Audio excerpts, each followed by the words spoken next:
오늘은 베트남 결혼 4천만원 여유 없으면 힘든 이유에 대해서 말해보려고 합니다. 자, 이렇게 이야기하면 무슨 국제 결혼하는데 4천만원씩이나 드냐고 말씀하실지 모르겠지만 이야기를 끝까지 들어보면 이해가 되는 부분이 있을 거라고 생각합니다.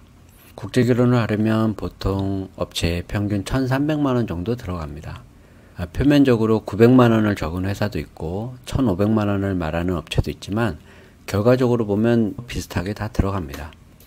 이 금액에는 항공권, 맞선, 소개비, 결혼 신혼여행, 신부의 한국어 교육, 기숙사, 양국 혼인신고 및 업체의 성혼 수수료를 포함한 대부분의 비용이 포함됩니다. 또 국제결혼은 결혼해서 신부가 바로 한국에 올 수 없으니 신부가 한국에 들어올 수 있는 기간 대략 6개월 정도, 한 달에 40만원 정도씩 용돈을 보내주게 됩니다. 어느 회사를 통하던 아니면 지인 소개로 결혼을 하던 마찬가지고요. 반드시 들어가야 되는 금액이기도 합니다. 6개월간 240만원 정도 됩니다. 그리고 베트남은 딸 결혼 때 집에서 크게 잔치를 합니다. 우리는 이걸 전통결혼이라고 알고들 계시죠. 이때도 물론 업체랑은 별개로 진행을 하게 됩니다. 왜냐하면 이 전통혼례를 하는 신부도 있고 안 하는 신부도 있기 때문에 일괄적으로 업체에서 금액에 포함시킬 수가 없습니다. 그래서 2차 전통혼례 비용은 별도로 구분을 하게 됩니다. 이때 항공권 대략 50만원, 베트남에서 쓸 경비들 한 100만원 정도 잡으시고 베트남 장모님께 결혼식에 보태라고 2,000불 정도를 드리게 됩니다. 이렇게 전통 결혼식 비용이 대략 400만원 정도 또 들어가게 되고요. 이게 많다고 생각할 수도 있는 금액이긴 하지만 자세히 들여다보면 또 결코 많은 건 아닙니다.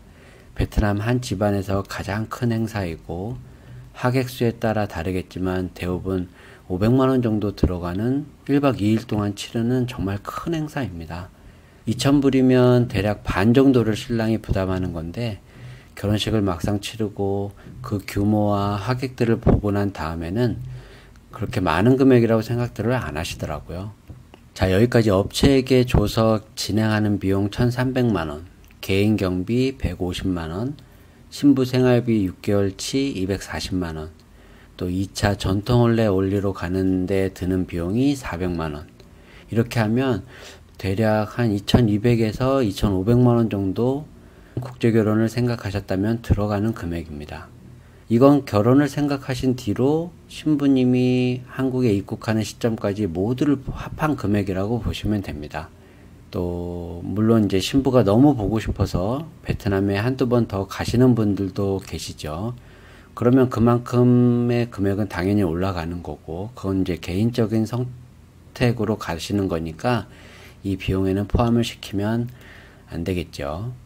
자, 이렇게 2,300만원 정도 들어가면 결혼을 하고 신부님이 한국에 들어와서 실질적인 결혼 생활을 시작할 수 있는 금액이기도 합니다. 자, 여기서 2,300만원 정도가 들어가는데 왜 처음에 4천의 여유가 없으면 힘들다고 했냐고 말씀하실 수 있죠. 그 이야기를 좀 해보겠습니다. 자, 월급이 300 정도 되는 신랑분이 있습니다. 세후, 즉 통장에 들어오는 금액이 300이 되려면 연봉이 4천이 넘어야 됩니다.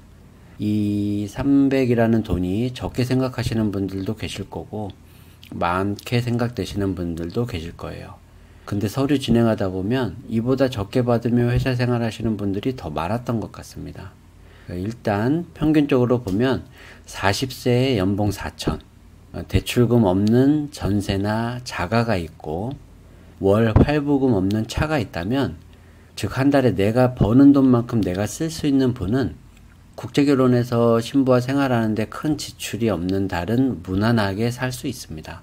자, 근데 대부분의 신랑들은 그렇지 않더라고요. 300을 받아요. 월세를 살거나 집을 대출 끼고 사신 분들은 평균 한 달에 4, 50 나갑니다. 자동차도 할부를 끼고 대부분 구입하기 때문에 30만원 할부 나가고 기름값 하면 이것도 월 50이에요. 여기에 청약저축, 각종 보험, 세금, 통신비 하면 또 50만원 그냥 나가고 여기에 담배 피우고 가끔 친구들 만나서 맥주 한잔 하고 뭐 당구도 한 게임 치고 하면 또 이것도 금방 50이고 지난달 카드값 부족한 거에 더해서 이달에는 친구 돌잔치 혹은 결혼식 하나만 다녀와도 월급은 어느새 텅텅 비어 있습니다. 자, 그나마 이건 나은 상황이고요. 그래도 빚은 없으니까 문제는 지금부터입니다.